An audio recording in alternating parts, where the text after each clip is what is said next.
welcome to the Broom podcast.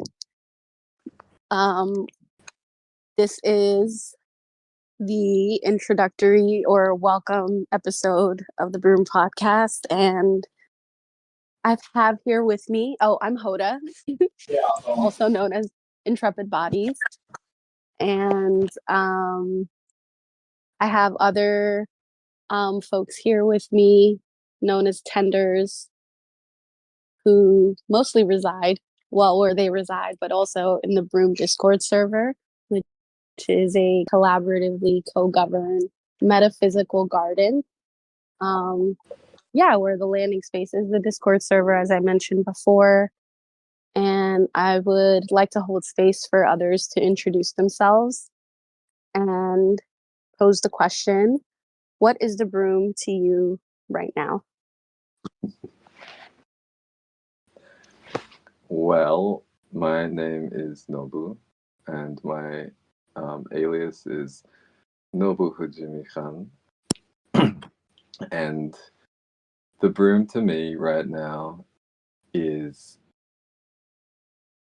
a astral container which holds space for many human beings and the rebirthing of ancient and intergalactic wisdom codes in the material realm of Earth. Hey guys, welcome to the Broom. My Broom alias is Podrock, and the Broom for me in current time, I would say it's a very rich space or series of containers for spiritual refinement, spiritual gnosis, and just community. Hey y'all, I'm Julie.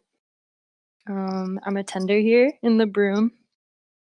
Welcome to the podcast. For me right now, the Broom is a cultivated space that encourages integration not only of the mind and the body, but of the spirit. And it encourages the symbiotic relations similar to a biome. Hey, I'm Anna. When I was thinking about answering the question that I posed about what is the Broom to me right now,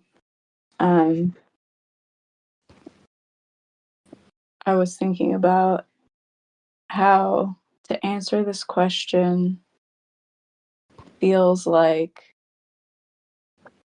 it would disrupt the nature of the Broom itself to me.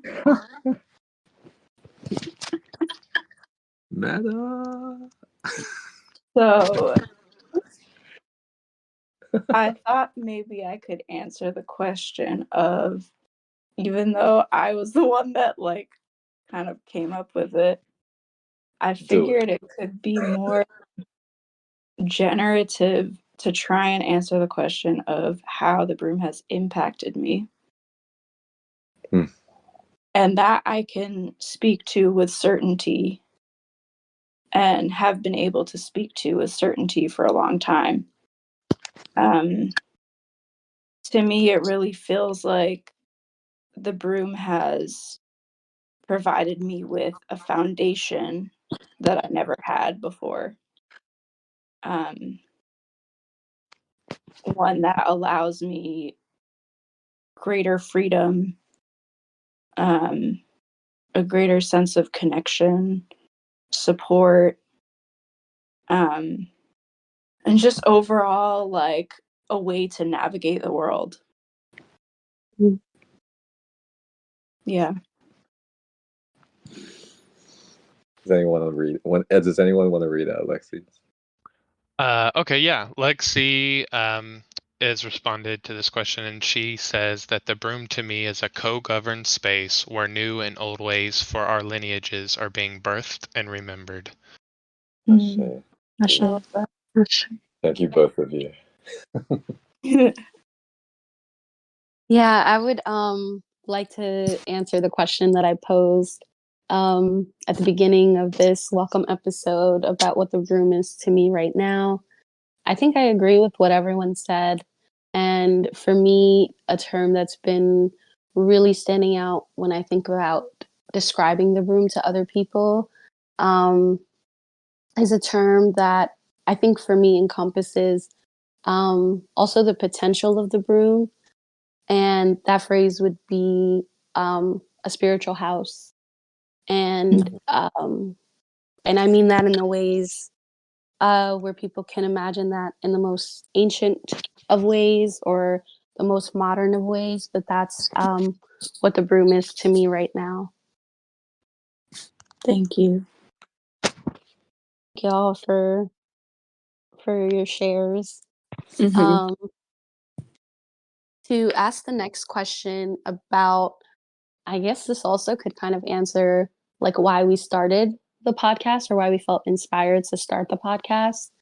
And yeah, I guess I'll say one of the reasons why the Broom podcast is beginning is because there are regular containers in the Discord server um, that are broadcasted through the Broom radio, which is also a lineage space. And I would like to pose the question to y'all: what is the Broom radio to you? Mm. Oof. I mean, I guess I feel like I want to say, like, just to kick it off inconclusively, that growing up, radio for me was a way of like sharing time with people who I didn't share space with. And you know, like some of my earliest memories of like listening to radio involve just like driving around in the city I grew up in, which is Perth in Western Australia. Like, and it's a very quiet city, and I'd be driving around like delivering pizza late at night. And you know, like I felt like working was a really solitary and like isolating experience, even though I was mostly high and eating free pizza and drinking like 3 liter 3 liter bottles of Coke. But there was like this feeling of connection, right? Um, and I guess like I know there are like radio stations around now, you know, different places, but I'm thinking mostly of internet radio stations. And I think like what I'm saying kind of extends to the internet in general in some ways. But I feel like it's natural for us to be able to connect with people that we share space with in some ways. And I feel like the internet and radio separately have kind of always given us these ways to connect with people that we don't share space with in ways that we weren't able to connect with people that we do share space with. And in a way, I feel like the combination of like internet and radio sort of offers us ways to share space and time, or I should say time and space, because the internet mostly comes to us through the form of like screens. And so, yeah, like going back to like the question of what the broom radio means to me, I mean, like, I feel like, you know, as many of y'all said, the broom is a place where many of us are able to connect on things which are like extremely rare to be able to connect with people on that we share space with. And you know, part of that's part of, you know, like the COVID thing. And you know, the fact that, you know, like we're no longer really in the COVID era, but I don't feel like the world's ever going to be the same. But I think part of it is like the stuff that we tend to connect upon in the broom is like really fringe. I don't mean fringe as in like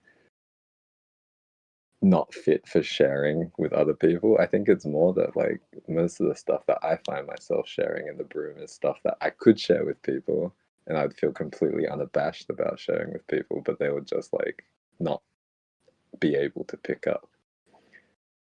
So, you know, I think a lot of us end up like sharing space and time on the internet. in ways which are mostly asynchronous. And I feel like the internet, in its asynchronicity, gives us a lot of power.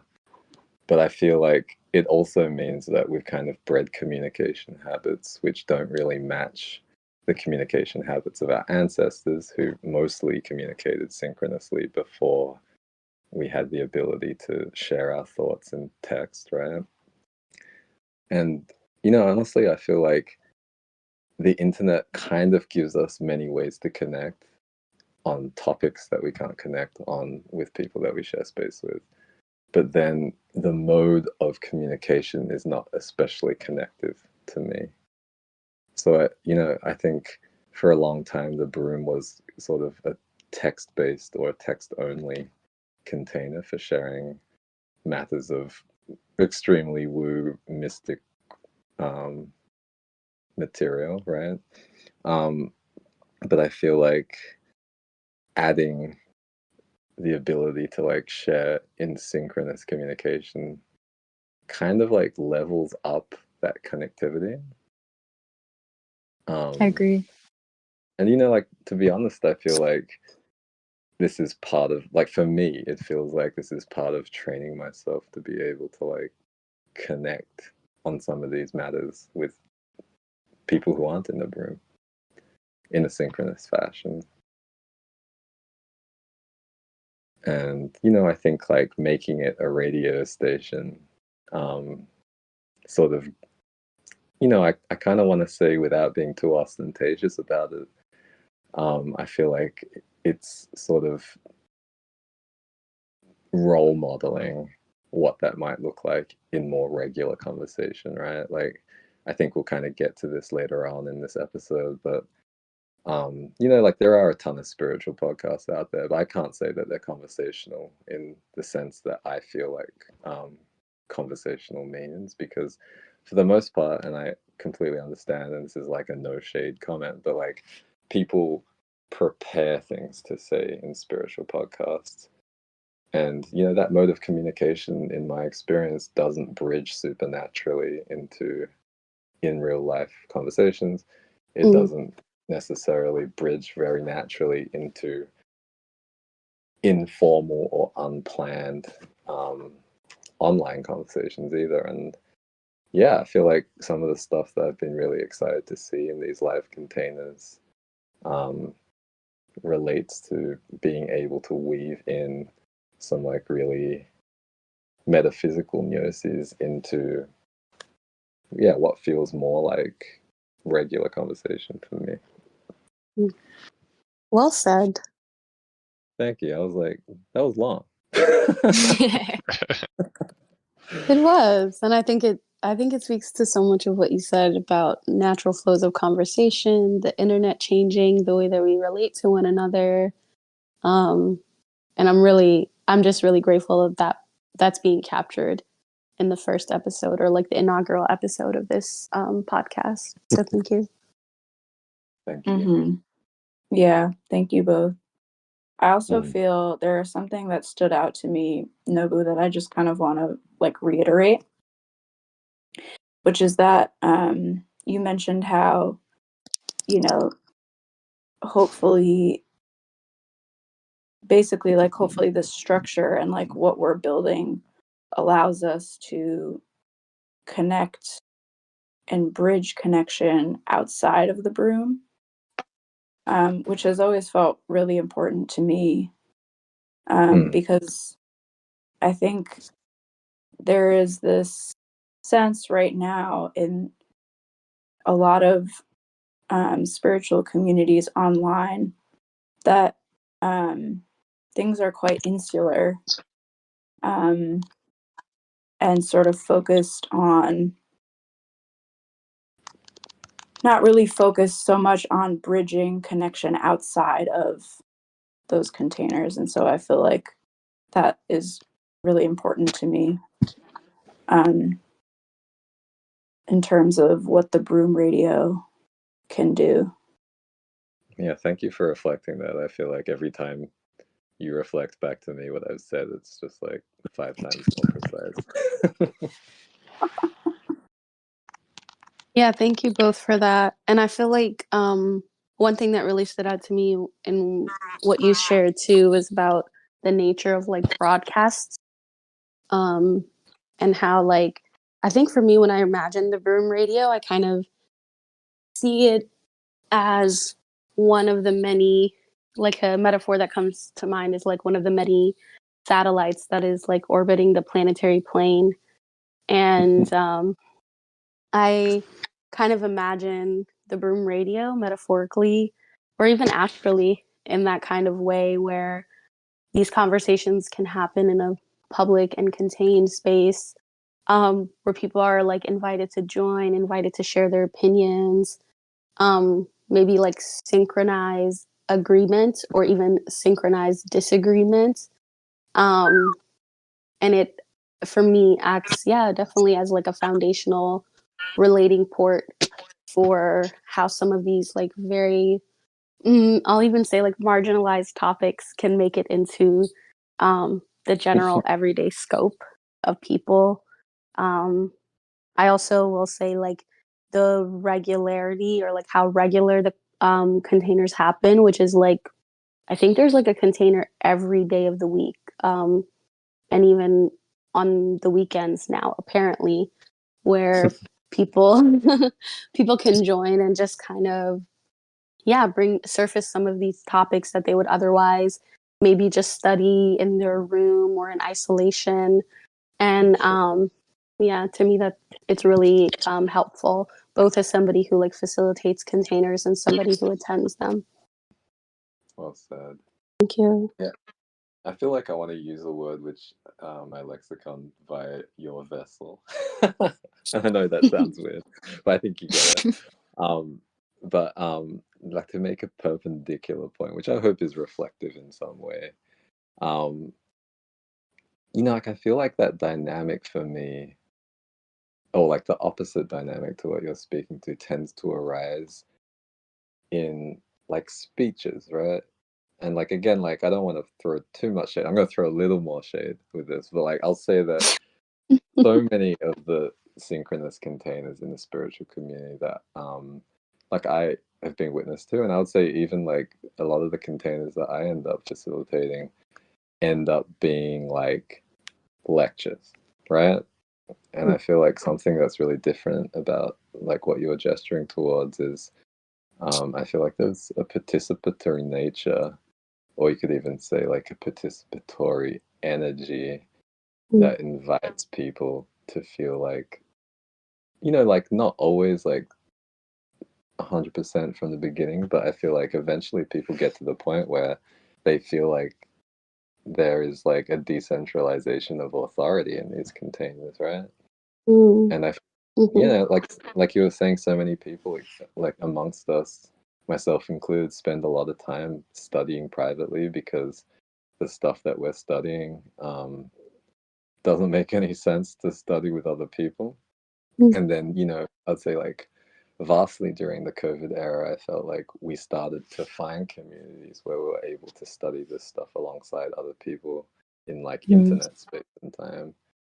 Um, but studying something is not necessarily the same thing as like articulating it in our own words, right? And I'm going to paraphrase a quote from like Titus Burkhart's Introduction to Sufi Doctrine, which I was introduced to by, I would say, like a heavy hitting spiritualist I know as Mikhail Jibril on Twitter.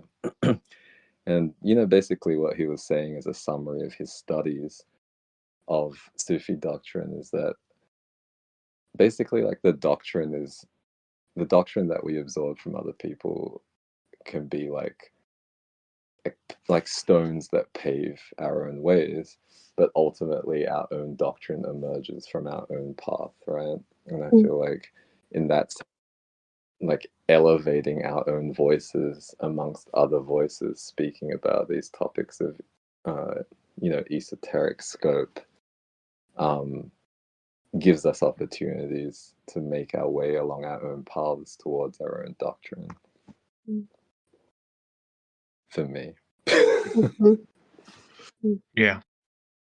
And I feel like I've seen so many of like the people in the Broom kind of like join and sort of like, try to understand a lot of the stuff that we're putting down, which is not because the stuff that we're putting down is necessarily like elevated, but like we're trying to find new ways to talk about things which don't exist in the physical realm.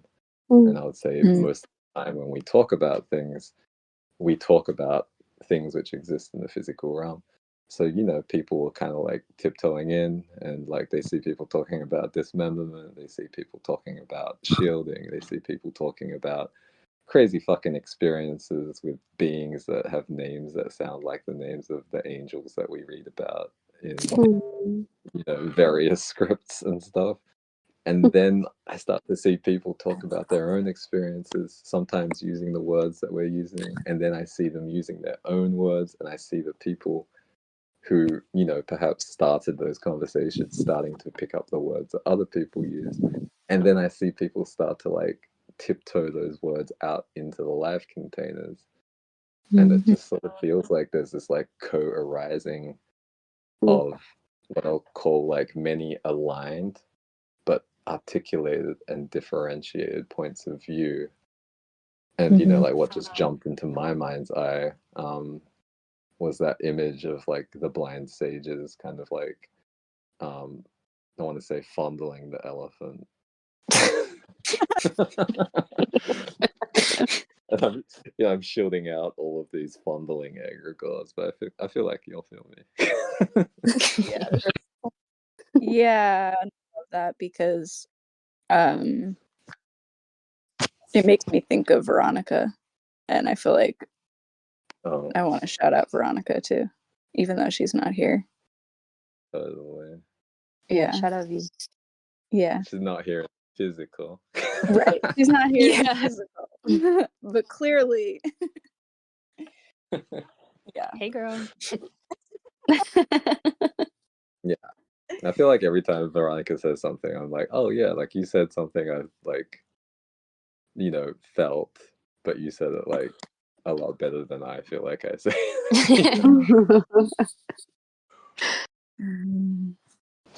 Yeah, I guess I'll repeat kind of what you were saying, Nobu, about the diversity. I'll use the word diversity in these containers. So, text as a medium is definitely a great way to receive gnosis and, have disagreements. But radio is much different from that. And I guess it's maybe the holding space aspect of it, or like the presence of it.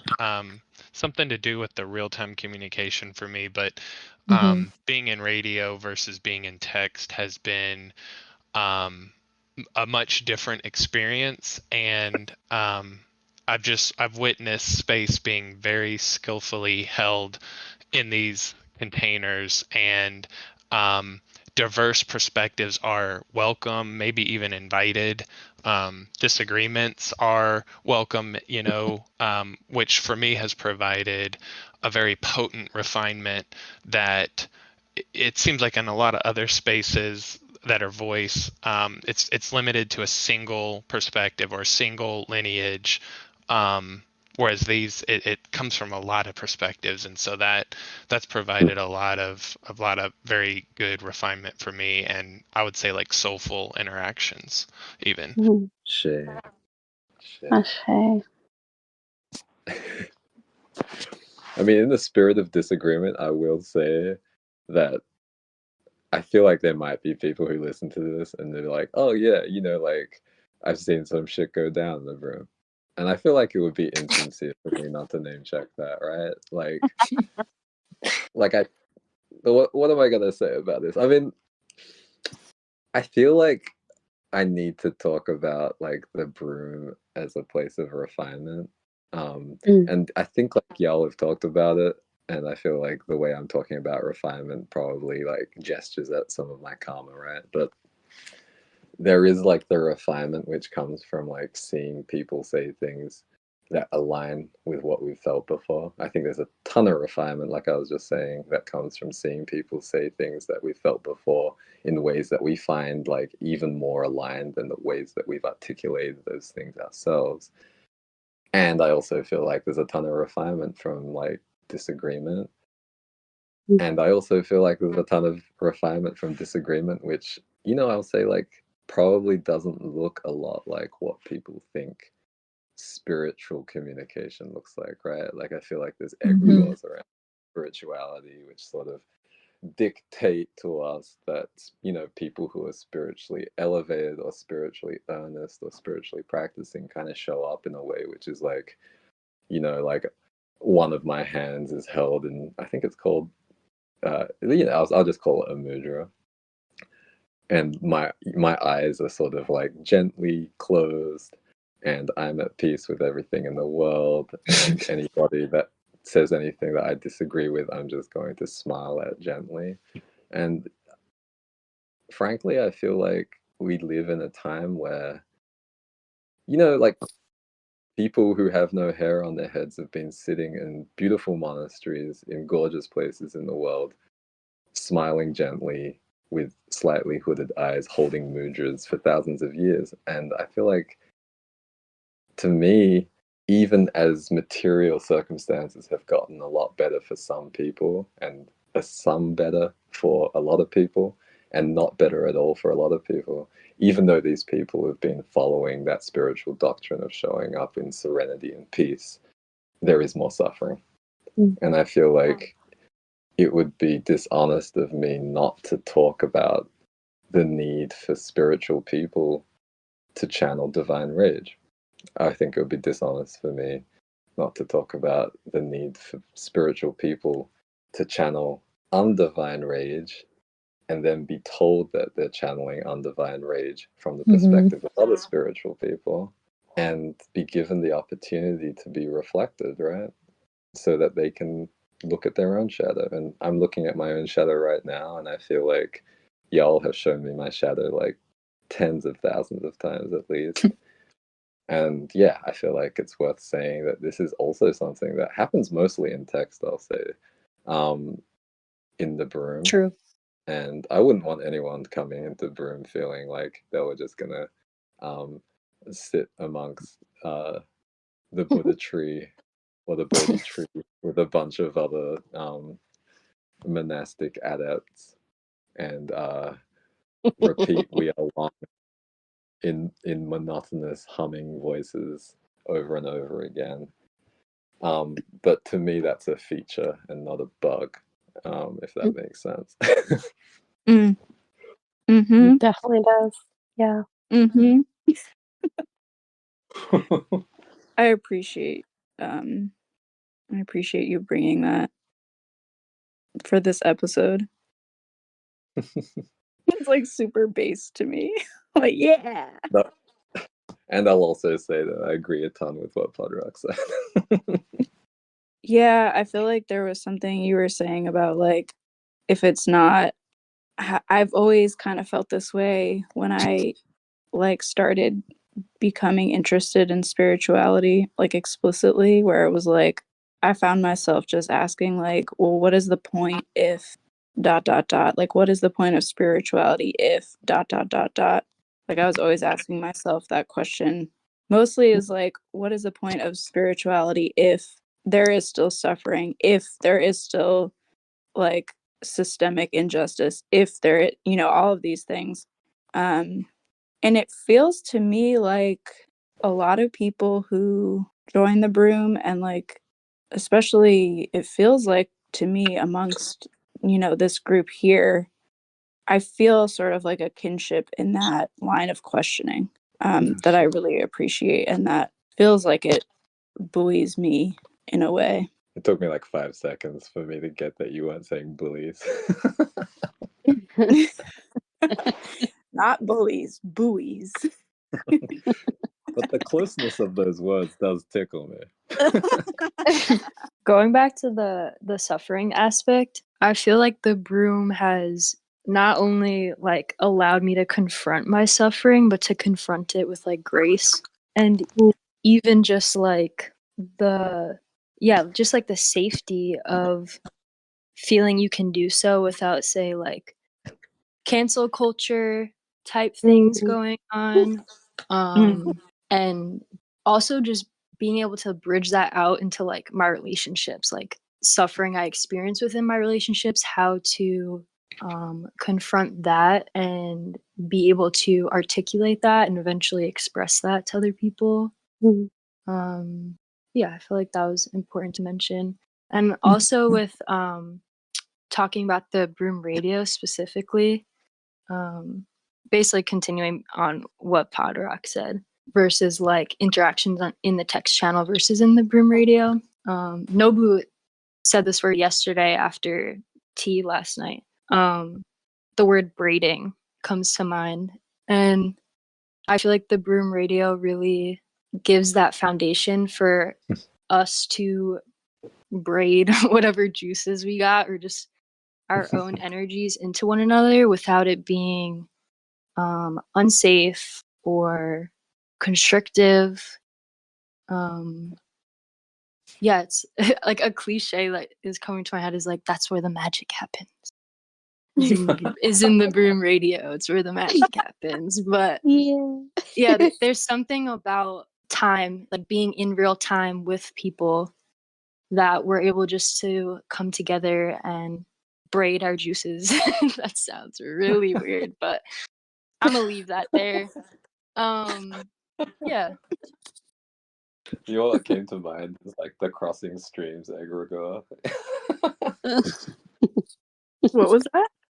Like the crossing streams egregore. Are y'all familiar with that? I don't think so.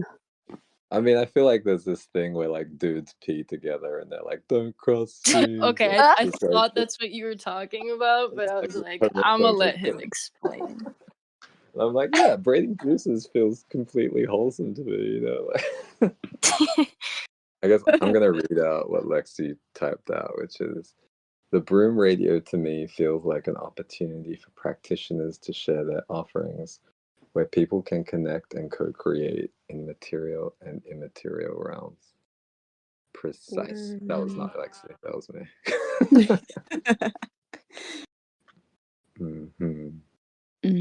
And like, what's the point of a biome if you don't have that individuation? Like, then it's not a biome. It's just like what? Flop? I know culture.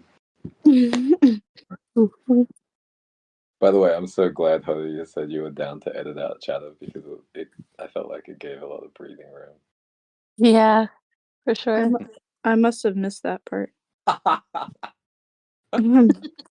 also completely trust the edits that you feel called to me. Yeah. I'm also going to edit out silence, just in case anyone's wondering. That's so funny because I was about to say, you know, I think that like something Podrock said about like presence speaks to this idea of like meaningful silence. And you know, like I've kind of said it a number of times, how like I feel like y'all give like really great quiet, you know. Yeah. Yeah. Yeah. I think, you know, maybe something that's part of like a radio egregore is this idea that like, oh, like you're on air, like you got to be like filling up space all the time with like hard hitting content. And like there's so often, I mean, even when like we're channeling like together or like, you know, just like one person's channeling, I feel like often I'm like, oh, like you're not channeling anything right now, like what's with that? But I feel like there is a transmission of silence. And I know we haven't really spoken too much to like transmissions of, you know, what some people sometimes call light language, but what I'll call channeling sound and movement. But yeah, I'm just like so incredibly grateful for that. Yeah. Me too.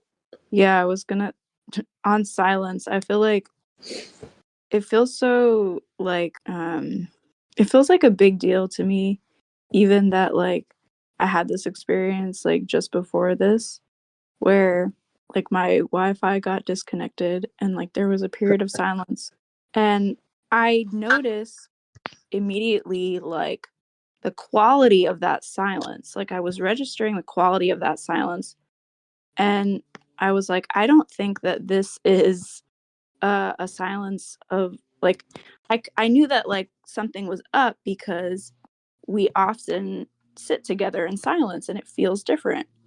Mm-hmm. And I thought, like, how beautiful and rare it is that I am so familiar with the feeling of like co-created silence. Wow. Yeah. Yeah. Such that I could like detect that, oh, I think there's a technological issue. That's crazy. Yeah. Well said. The broom silence TM. Do y'all want to move on to talking about like what this podcast constitutes in the context of like the broom and the broom radio? For sure. Yeah. Yeah. I mean, I feel like I keep coming back to what you said, Huda, about the podcast being an archival playlist. And again, like I want to kind of resurface what I was saying before in the container about the nature of most podcasts and definitely most spiritual podcasts that I've listened to. And I would say like most spiritual podcasts I haven't listened to, if that makes any kind of sense. But I kind of feel like there's something like really generative about posting recordings of these live containers as that process that I was talking about earlier of people sort of coming into their own voices and their own articulations of their gnosis unfolds. And I'm kind of like zooming out, like, you know, what some people call like outside of time and just tracking the emergence of these voices. And it makes me feel really good. Yeah, thank you for saying that. I also want to like just add to the idea of a podcast being an archival playlist. Also to kind of riff off a little bit of the shade that you presented earlier about how like there is More shade. there More shade. good things happen in the shade, I think. That's great. Yeah, it feels like to me, yeah, the structure of spiritual podcasts and the structure of spiritual transmission is like something I'm very keen on observing in this current time. And I think that the broom radio, all of the things you guys shared are things that are like I was literally tearing up over here. So just to kind of reflect how like warm and resonant what you guys were saying was, I feel like there's something about the presence that's cultivated, the like kind of clear boundary also that this is like a space for spiritual refinement. I think for me, this podcast sort of leaves a trail for people who are kind of in their zone doing that private study, or people who are part of like various different communities but still feel a sense of what I'll call and shield is like a spiritual hunger. And I think that sometimes what's behind that hunger is this kind of like very real human desire to share wisdom as it relates to like the individual personal experience. And I think for me, when I just think about what invites me out to play is like when I hear other people playing. And like I can even remember that feeling of like even when I was a kid, like as soon as other people were outside or as soon as other people were on the playground, I felt more inclined to join the playground. And I think that the archival style of this podcast, to come back to that, not only just displays like how cool things are in the broom to me personally, but it also is, I think, yeah, relates to a little bit of like what I think all of us were kind of talking about is like this modal MODAL of like engagement that kind of breaks the fourth wall between like these spiritual dynamics that we're used to, like the student and the teacher, like the guru and the other person, I guess, on the other side of that dynamic. And I think it, to me, the podcast is an archival playlist, but it's also like, to me, when I transmit on radio, it feels like I'm leaving very juicy, very robust, like breadcrumbs, not like little measly breadcrumbs, like breadcrumbs that you could eat and like dine on for a while and like use to sop up a really good curry. And I feel like that to me is also reflective of what I receive when I am offering, which is more than just like people being like, "You're so cool, Hoda," or like, "This transmission is so awesome." It's through virtue of like sharing transmissions within a container that not only make my transmissions like more robust, but I think strengthens the thread of like remembering when it comes to just like the vast amount of work that each person I know is doing in these containers to pay homage not only to the lineages they come from, but the lineages that they're kind of like joining forces with, to say the least. So That was fucking dope. Yeah, literally. I'm just like, woo. Just I just wrote "gets up from table." Right. Ooh. Wowee. and of I course, like- like I want people to listen to it while they're washing the dishes. So sorry. That's fair. We Yeah. got busy lives. Right? I want people to listen to it while they're washing their dishes, while they're looking after their kids, Mm-hmm. That part. or other people's kids. Can we start doing that again? Like, That part. Yeah. We're getting to it. We're getting to it. can we start raising children in communities again, please? Man. Can we give solitary or even like really supportive like two-parent households a little bit of help, please? Oh, that Mhm. Like, part. does anybody wonder why modernized countries have falling growth rates? Like, come on. Like, I don't feel like we were supposed to live this way. We certainly weren't supposed to continue living this way. Mhm. Agreed. How I to guess I. conclude? I'm Oh yeah, sorry. go on.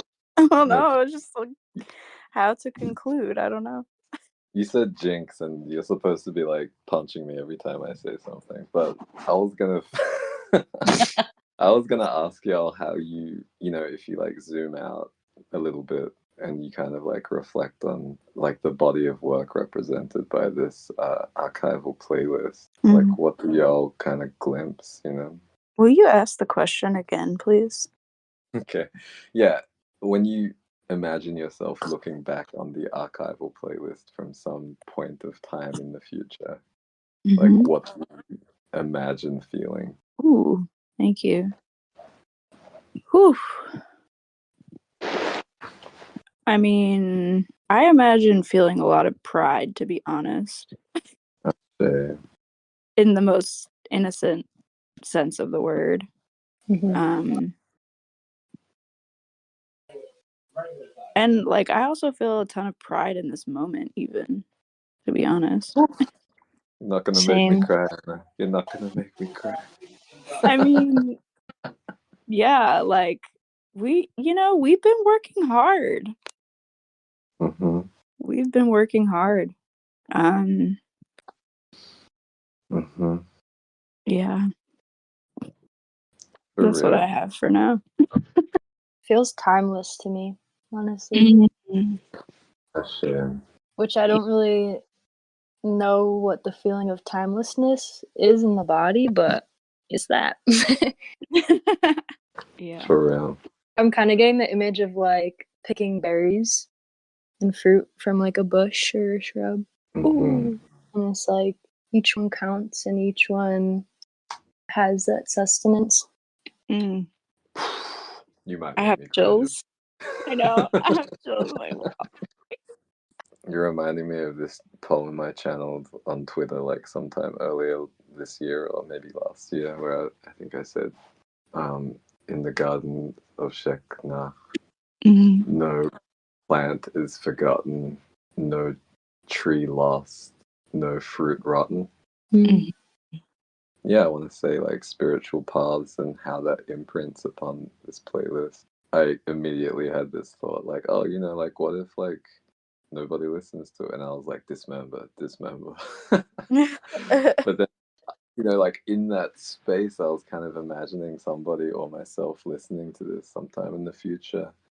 And I feel like, you know, y'all have probably like had the experience of listening to like recordings from the archive of like the president's library in the official so-and-so wing of the presidential blah blah, right?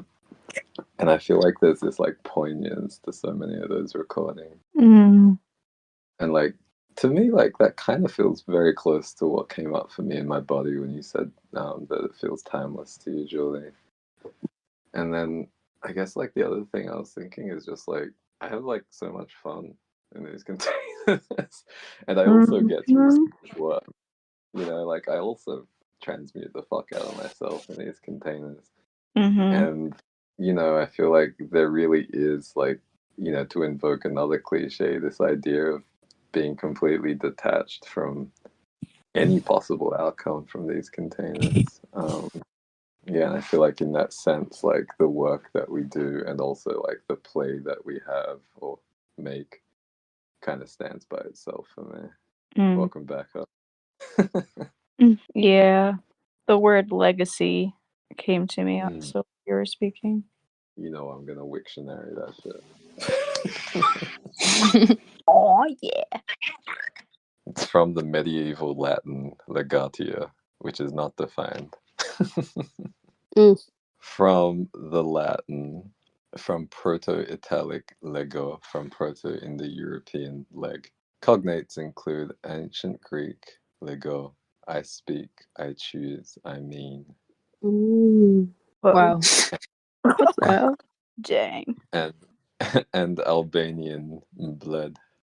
And I'm certain I'm not pronouncing that properly. And then it says may be related to Lex. And I'm feeling very out. Which may be from the Proto-Indo-European root leg, which means to lie, to be in resting position. Ooh. But yeah, I feel like the word legacy coming to you feels pretty fucking psychic to me. Oh yeah. Yeah, I mean, I feel like all of those things very accurately describe what the archive playlist might mean to me in the future. Mm-hmm. Yeah. Yeah, you know, it's like something that is like something that says I was here. Fuck, Ashe. Is this pride? Yes. I just had that image of like the butterfly, you know, that meme where this kid like, Yeah. is Yes. this my spiritual calling? Like, Yeah. I know the one. Is that from Pokemon? Like, where is that even from? I think you're right. I have no fucking I'm idea. pretty sure it's Pokemon. Yeah, I think you're right. Well, I feel pretty complete. How are y'all? Same, honestly. Please Yeah. disagree with me. Oh, I won't. I feel pretty complete as well. I just want to thank anyone listening to this welcome episode and thank you all for, yeah, just the contributions and the heart and the candor that was shared. Thank you for saying that. Thank Yeah. you. Yeah. Thank you. Thank you for facilitating. Yeah. Thank you.